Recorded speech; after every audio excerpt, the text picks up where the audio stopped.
Tarian berputar, Darwis, whirling Darwis.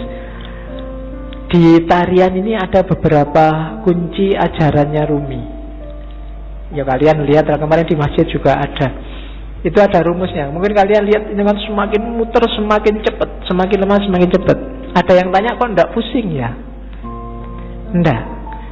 Ada rumusnya. Kalau pengen enggak pusing, yang pertama, waktu muter kepalanya jangan ikut muter, jangan ikut geleng, jangan ikut ngangguk. Yang kedua, jangan merem. Kalau merem ada kecenderungan lebih pusing. Yang ketiga, jangan lirak-lirik. Pandangan matanya harus lurus. Jadi yang gerak cuma badannya. Posisi tangan itu penting. Tangan kanan menunjuk ke atas, tangan kiri ke bawah. Ini menjemput, menunggu hidayah dari Allah. Kalau sudah dapat, disebarkan ke bawah. Jangan dilek dewe, bahasa Jawa nih. Aja dipek dewe. Kalau dapat ilmu banyak, kalau dapat yang penting-penting, ya disebarkan.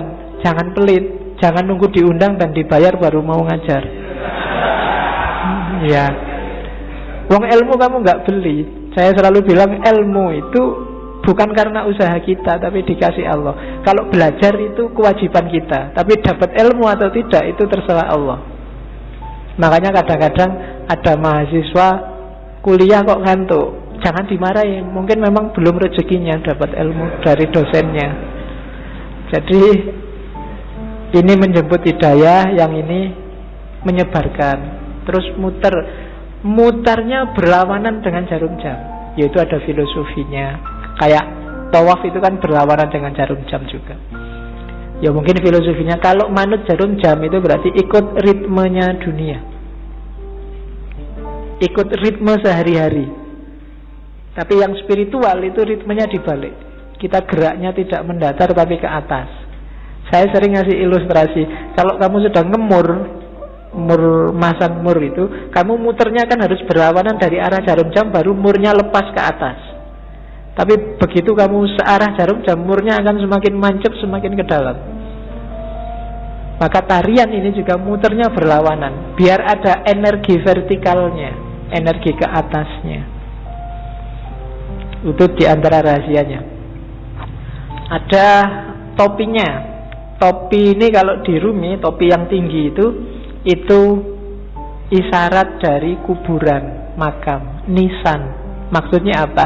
Kuburan dari ego, kuburan dari nafsu, hasrat duniawi. Itu kan topi yang tidak keren sama sekali. Karena memang simbol dari nisan, simbol dari kuburan. Kamu jalan-jalan di mall pakai itu mesti dilihat banyak orang. Tidak keren. Karena memang simbolnya bukan simbol untuk keren-kerenan, dia simbol dari ego. Terus baju putih itu ya ego yang sudah kamu kubur dalam dirimu, sekarang kasihlah yang putih, ditutupi oleh cahaya amal baik, kesucian. Nanti kalau pertunjukan biasanya ada fase ketika yang di tengah pakai jubah hitam, jubah hitamnya dibuang. Nah, itu berarti membuang semua yang hitam-hitam, yang jelek-jelek, untuk lahir sendiri jadi putih. Terus nanti ada gerakan kayak orang kedinginan itu. Nah, ini gerakan menyatu, angka 1, tauhid, dan seterusnya. Itu wawasan kecil aja. Jadi kamu jangan heran kalau ada jenis tari semacam itu. Itu ada makna spiritualnya. Nari saja tanpa makna ya eman-eman. Yang lihat tari juga harusnya bisa ngambil makna. Kalau dalam sufi, jenis semacam ini namanya sama. Sama itu seni mendengarkan. Dengan mendengarkan terus kamu tergerak mengalami kedekatan sama Tuhan. Kan kadang-kadang ada orang yang kalau wiritan sendiri dia susah dekat sama Allah, susah tergetar hatinya. Tapi begitu mendengarkan orang ngaji, mendengarkan lagu-lagu spiritual, itu batinmu tergetar. Dengerin lagu religius itu kamu kadang-kadang kan bisa nangis, apalagi pas duit entek. Kok sedih ya aku, kapan ini kan gitu. Itu. Tapi kalau wiritan sendiri enggak. Kan ada yang gitu. Maka teknik mendekat ke Allah itu sufi macam-macam. Kalau di torekotnya Rumi ini pakai tarian sama namanya. Kan ada musiknya nanti kan. Dan musik itu yang bikin ekstase lebih cepat. Oke, itu Whirling Dervish namanya. Teori tentang darwis yang berputar.